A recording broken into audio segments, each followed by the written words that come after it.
लहानू भक्तांना सप्रेम जयगुरु. आज आपल्यासोबत मूळचे आर्वी येथील रहिवासी, परंतु सध्या कोराडी देवीचं जे मंदिर आहे आणि मेन रोडवरचं जे महाद्वार आहे तिथे लागून त्यांचं दुकान आहे आणि कोराडीलाच ते राहतात. काका जयगुरु. जयगुरु. जय लहानूजी बाबा. जय लहानूजी महाराज. सर्वात आधी तुमचं संपूर्ण नाव सांगा. मधुकर शेगोजी भिलावे. अच्छा. तर तुमच्या जीवन प्रवासात श्री संत लहानूजी महाराजांचे तुम्हाला जे काही अनुभव आले ते अनुभव सांगा. सगळ्यात पहिले दर्शन कधी झालं हे बघा. दारसकर वकिलांच्या घरी झालं. दारसकर वकील म्हणून त्याची. अच्छा. तिथे पहिल्यांदा झालं.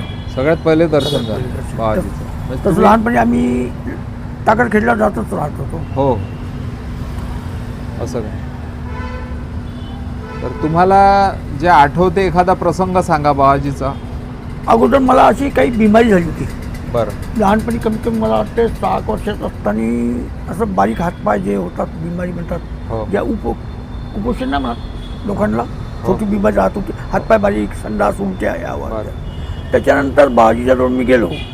आईने मला जबरदस्ती नेऊन टाकलं. मरण पावला का जिवंत राहायला बाबू, त्या कारणानं मला तिथे दारसकर वकील आहे तिथे नेऊन टाकलं.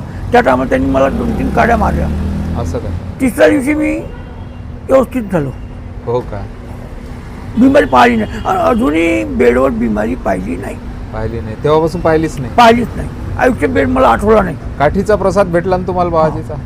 असं काय. ते कमीत कमी मला वाटते आर्वी तहसीलच्या तिथे झोर दवाखाना म्हणून होता प्रसिद्ध, पाहिला असेल. बरं.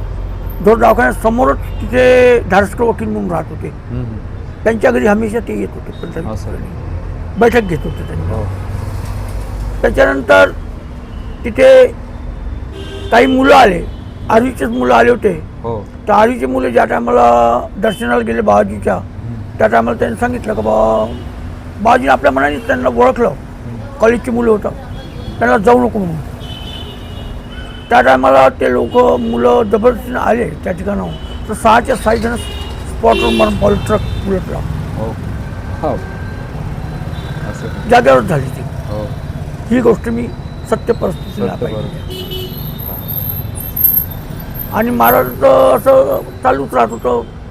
आम्ही जात होतो, भेटत होतो लहानपणी. आता गाव सोडलं त्यापासून जास्त कोण जात नाही. आता मला 2-3 गाव गेलो मी. पण त्याच्यावर चांगलं जाणं, दर्शन वगैरे चांगलं करणं. हे घरचे लोक हे आधीचेच आहे पहिल्याची. यांचे वडील, मोठे वडील नगराध्यक्ष राहिले. नारायणरावजी बावनकर. अच्छा. नामदेवरावजी बावनकर. महादेवरावजी बस स्टॉपच्या जवळ हॉटेल होतं, प्रकाश सोंगडा हॉटेल. माझं लहानपण तिथेच गेलेलं आहे. बरं. तुम्हाला इथे यायला किती वर्ष झाले मग? मला 45 वर्ष झाले. 45 वर्ष झाले. आणि तुमचं हे स्टील भांड्याचं दुकान आहे इथे? हां. असं. हे 2001 मधून लावलं मी. पहिल्यांदा माझी परिस्थिती फार नाजूक होती या ठिकाणी. बरं.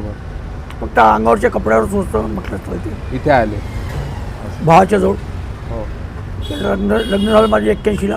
अच्छा. लग्न झाल्याच्या नंतर भावाच्या जवळ असताना अलग निघालं. आणि त्या परिस्थितीतून जुनी जागृती होती. मला माहिती होतं कसं कंडिशन काढावं लागते.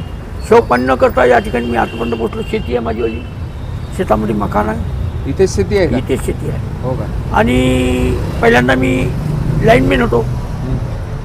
काही दिवस कंपनीत काम केलं लाईनमॅनचं. बरं. त्याच्यानंतर टेलर बनलो. हो का. 2000च्या नंतर मला देशपांडे साहेब मिळाले.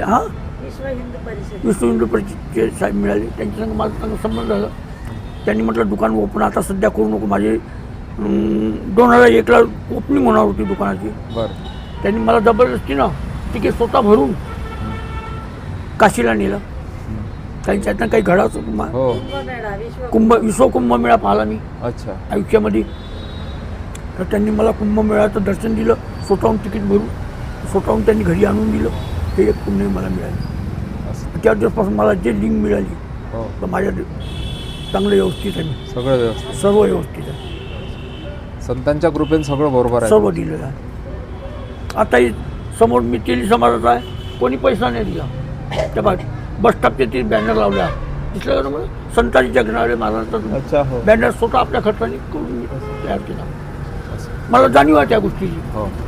आणि परमेश्वराने मला काहीच कमी केलं नाही या ठिकाणी. फार व्यवस्थित केलं. तर काका तुम्ही जो तुमच्या जीवन प्रवासात जो काही अनुभव प्रसंग घडले श्री संत लहानूजी महाराजांची ती जी माहिती सांगितली आणि तुमची परिस्थिती काय होती ना आज तुम्ही एकदम आज समाधानी एकदम आहात. मी हे आहे, मला माहित नव्हतं माझं जीवन कसं बदल हे मला सुद्धा माहिती नाही. मी अगोदर थोडासा बदमाश बी होतो, हो काय, चांगला बदमाश राहिलो. म्हणजे तुम्ही लाईनशीरच झाले आता सगळे पद्धतशीर. लाईनशीर म्हणजे मला दारू नाही, व्यसन काही नाही, पंढरपूरच्या वाऱ्या सगळं चालू आहे असं आणि काही व्यसन नाही. आणि इच्छा कृपेनं थोडंसं पहा, पण इथे सोरिका वगैरे जोडल्या. मशिनरावजी बावनकुळी म्हणून आहे खसाळ्याचे, हे बावनकुळीचे भाऊ आहे. हो काय, त्यांच्या सर्वाची मुलगी मला मिळाली मुलाला. असं म्हणजे सर्व व्यवस्थित तिथे नवीन परिचय आणि नवीन संबंध रिश्तेदार झाली माझी वाली या ठिकाणी. इकडल्या भागात. तर काका तुम्ही जे काय अनुभव प्रसंग सांगितले याकरता मी तुमचा आभारी आहो. जय गुरु, जय लहानू. श्री संत लहानूजी महाराज की जय.